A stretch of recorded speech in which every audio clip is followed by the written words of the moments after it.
Hi, this is my homework. There is a snowstorm in Zealand. The storm is very bad.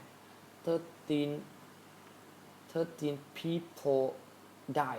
More than 1,500 people are injured. It's no a lot. 30 inches of snowfall.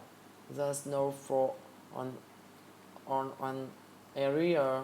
The area was hit by the tsunami in 2011.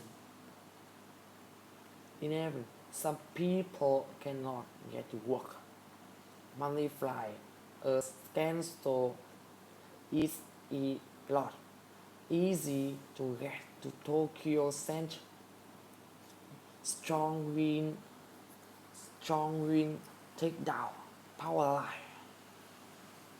More than 20,000 houses have electricity. The weather is getting bad. It will get warmer. Bye.